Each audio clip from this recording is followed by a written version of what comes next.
আসসালামু আলাইকুম। কেমন আছেন সবাই? আশা করি সবাই ভালো আছেন, আমরাও ভালো আছি আলহামদুলিল্লাহ। অনেক দিন পর আরেকটা ভিডিও নিয়ে আসলাম। আসলে আমি সময়ই পাচ্ছি না। ইউটিউবে আমার অনেক আপুরাই প্রশ্ন করেছেন, অনেকগুলো প্রশ্ন জমে আছে। তো আমি আসলে আপনাদের প্রশ্নের উত্তর এক কথায় দিতে না পারায় ভিডিওর মাধ্যমে দেওয়ার চেষ্টা করি। তো আমি সময় পাচ্ছি না, এই কারণেই আপনাদের প্রশ্নের উত্তর ভিডিও মেক করতে পারছি না এবং আপনাদের প্রশ্নের উত্তরও দিতে পারছি না। তো আজকে আমি আপনাদের এই শপে নিয়ে যাব এবং সেই শপে দেখাবো যে এখানে অনেক কিছু খুবই কম প্রাইসে কি কি পাওয়া যায় তার কিছু অংশ দেখাবো। যারা এখানে আসছেন নতুন এবং যারা এসেছেন তারা যারা জানেন না যে কম প্রাইসে এসব জিনিস কোথায় পাওয়া যায় তাদের জন্য কিছুটা হলেও উপকার হবে।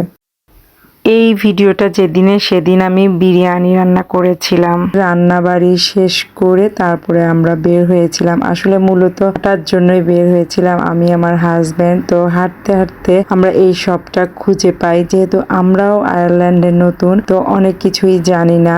যত দিন যাচ্ছে দেখছি তত বুঝতে পারছি, জানতে পারছি। আসলে এমনি প্রথমে ভেবেছিলাম এবং শুনেছিলাম যে সবকিছুর অনেক অনেক প্রাইস, সবকিছুর অনেক প্রাইস না। কিছু কিছু জিনিস আছে যে ইটালির চেয়েও অনেক কম প্রাইস, কিছু কিছু না। আসলে আমি সেমই মনে করব, সব জায়গায় কম বেশি আছে, এক এক জিনিসের এক এক প্রাইস। ওইটা এভারেজ যদি আমি বলি তাহলে আয়ারল্যান্ড ইটালি সেম, শুধু একটাই আসলে এখানে অন্য কোনো সমস্যা নাই। সমস্যা হচ্ছে হাউস রেন্ট। এই হাউস রেন্টের জন্যই আসলে সমস্যা। এখানে হাউস রেন্টটা অনেক অনেক অনেক বেশি, এই কারণে আসলে সবকিছুই এক্সপেন্সিভ মনে হয়। আসলে এটাই তো মেইন, হাউসটা মেইন সবকিছুই মূলত। তারপরেও এটা তুলনামূলক এতটাই বেশি যে এর জন্য জীবনযাত্রা অনেক কঠিন হয়ে যায় হাউস রেন্টের কারণে। আর তুলনামূলক অন্য কিছু আমি দেখলাম ঠিকই আছে, অনেক কিছু আবার কমও আছে, অনেক কিছু সেম সেম আছে। ইটালির সাথে আমি কম্পেয়ার করছি।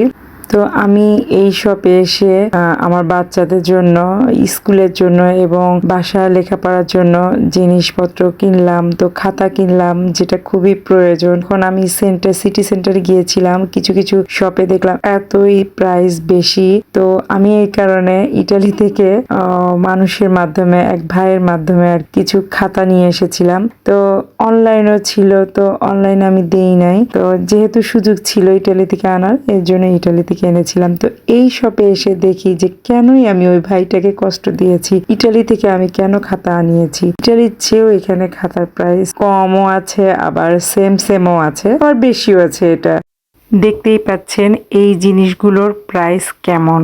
তো বাংলাদেশের আপুরা যারা দেখছেন, আপু ভাইয়ারা, তাদের জন্য বলছি কতটাই কম বলতে একদম কম না, মানে ওই কথা বলছি না, আমি ইটালির সাথে তুলনা করছি, ওই হিসেবে কম প্রাইস। আর এখানকার চেয়ে আমি যা দেখছি বাংলাদেশের জিনিসপত্রের দাম অনেক বেশি।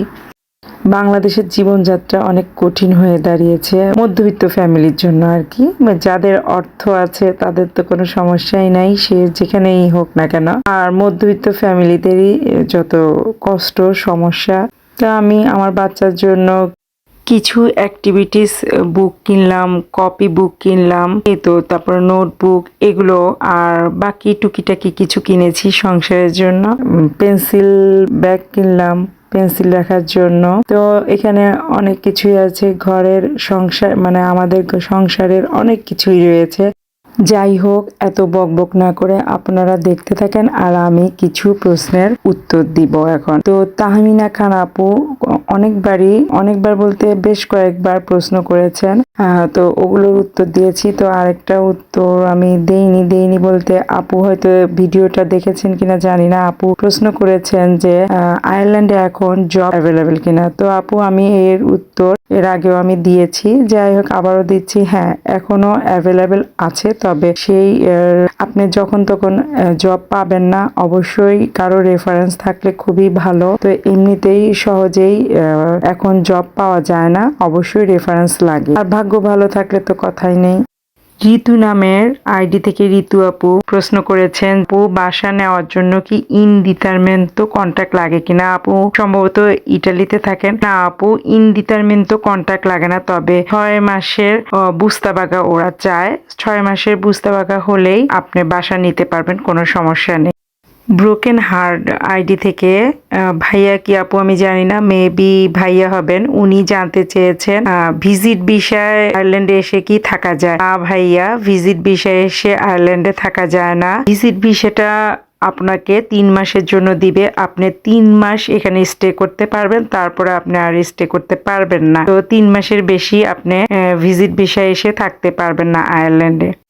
ইনফরমেটিভ ভিডিও আমি তৈরি করতে চাই না, কারণ এগুলো খুবই ঝামেলা। আমার এমনিই তো সময় নেই। আমি শখের বসে ইউটিউব চ্যানেলটি চালাই। তো আর ইনফরমেটিভ ভিডিও দিতে হলে অনেক কিছু জানতে হয়, অনেক খোঁজ নিতে হয়, ভালোভাবে সব কিছু জানতে হয়, তারপরে বানাতে হয়। তো এটা অনেক ঝামেলার ব্যাপার। এর আগেও আমি বলেছি। আমি শুধু আসলে আয়ারল্যান্ডে এসে আমার কি কি প্রসেসিং করতে হচ্ছে আমাদের আয়ারল্যান্ডে আসার পরে, এগুলো যদি কেউ জানতে চান, তার উপরেই আমি ইনফরমেটিভ ভিডিও তৈরি করতে চাই। এর বাইরে আসলে আমার ইচ্ছে নাই, কারণ এগুলো খুবই ঝামেলা, অনেক কথাও শুনতে হয়। যাই হোক, তারপরে আপনারা জানতে চাচ্ছেন, এজন্য আমি একটু বলছি। আরো অনেক প্রশ্ন জমে আছে, তাদের প্রশ্নের উত্তর আমি আস্তে আস্তে দিব। যারা আমার চ্যানেলটিকে সাবস্ক্রাইব করেছেন তাদের অনেক ধন্যবাদ, আর যারা করেনি তারা সাবস্ক্রাইব করবেন, আর আমার ফেসবুক পেজে গিয়ে একটা ফলো দিয়ে দিবেন। তো সবাই ভালো থাকবেন, সবার জন্য দোয়া রইল, অনেক দোয়া। তো আজ এ পর্যন্তই। আল্লাহ হাফেজ, আসসালামু আলাইকুম।